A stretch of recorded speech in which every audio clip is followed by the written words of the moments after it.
Hi there. बड़ा आदमी वो होता है जो किसी को छोटा महसूस ना होने. And there are very few leaders now who lead by an example. And I keep saying, जो leader वही leader. And leadership is not about I am power, but empower.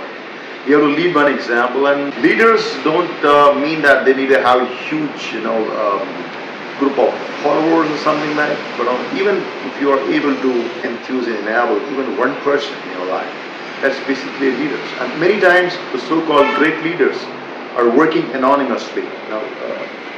So such is one of the great leaders, women leader,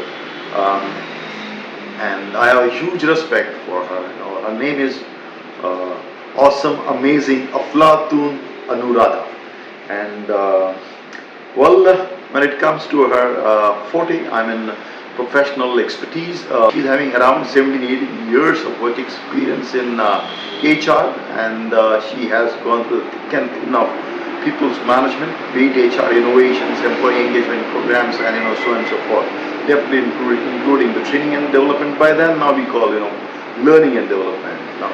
So when she stands in front of people of different cadres and maybe different age groups, beyond geographies and ecologies, she is able to first of all empathize, understand what the seeker, what the participant is up to, and she's able to resolve it very effectively because of her multidimensional approach towards life. And it's not just kind of a so-called certified trainer who has attended some online course without having any relevant work experience, because I have seen people who don't have any work experience but just in a fit of becoming a motivational speaker, they attend some online course, something.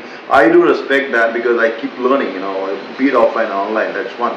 But when you have work experience, when I have life experience, when your story, if your life story itself is inspiring enough, then you are a motivational speaker. Well, she is not just a motivational speaker, that is one of the incredible feathers on her hat of enabling even the budding entrepreneurs. So she's a life coach, she's a writer, she's an impeccable orator. She's actually into problem solving, but not just with the bent of analytical thinking or critical thinking, but I would say lateral thinking, multidimensional. So she's an enigma when it comes to fitness, physical fitness. She leads by an example. And even when it comes to your mental well-being, psychological well-being, or into spirituality, she leads by an example when it comes to meditative approach. So it's a helicopter approach. I mean, a holistic approach towards life. That makes her a complete life coach. Well, ladies and gentlemen, boys and girls, beautiful souls who are there. I had ordered a copy from Amazon a few days ago, and I got her autograph also on this book. And she says, "Dear Kiran, happy to meet you. Love yourself. You are precious, Anuradha." So that's actually, touches my heart when she writes that. Love yourself. Very few people actually will enable you, will motivate you in true sense, inspire you that accept yourself, accept, arise and achieve. That's basically resurrecting yourself and then resonating with the positive vibes. So, which is why I said in the beginning that बड़ा आदमी वो होता है जो किसी को छोटा महसूस ना होने दे. When it comes to the contents of the book, ladies and gentlemen, it's self-love, self-improvement, womanhood, life, relationship, silence, and transformation. Because ultimately, everything should lead to holistic transformation. And I keep resonating with this thought process that we need to keep transforming. The only permanent form is to transform, right? And if life is short, you need to give your best shot, right? So, and I have seen Anuradha on different platforms that the way she has kind of variations.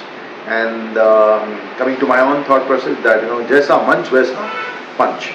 And the beauty of the book is the very beautiful layout, a lot of elaborations, and lot much of details. But it's like a nugget. It's like a dose, which you can chew upon. You can have your own thought process, and you can write. There is a space also. So, well, you can. And when it comes to a chapter, one of my very favorites about relationship, because ladies and gentlemen, boys and girls, we don't exist in isolation. We live as a social being, be it from family, workplace, consortiums, the communities, nation and the world as a whole. She says literally relationship is the way to is the way two or more people are connected. So let's say the state of being connected. The most important word here is connection, connection, and connection, right? And definitely retention of connection, be it your training programs, be it your professional relationship or personal relationship. So you can take a deep dive. You can go peeling layers after layer, trying to fathom out all those fossil conclusions. If you think so. So don't get confused, get infused by the positive vibrations which Anuradha is talking about in this. On self-love, Anuradha says self-doubt is an epidemic, an unfortunate global contamination of humans. Wow, people keep breathing themselves down with negative self-talk, comparison with others, only to feel incomplete and inferior. Unknowingly, these people live with half of their potential, never discover their real self. This is very important. If you want to actually know the world, begin with yourself. Like Buddha also says, if you want to understand the entire forest, observe a leaf. Now it's like a micro and a macro. First understand yourself. Good self-love is the key to unleash your super brain. That's what Anuradha says. And I'm in complete congruence with what she says. One more thing on a personal note, Anuradha reminds me of my all-time favorite actress right from my childhood, Vaida Rehman. She's so graceful, and she just not look alike of Vaida Rehman, but she's so calm, composed, cool, and respectful towards all the beings. It's really great. Thank you very much. Bye bye.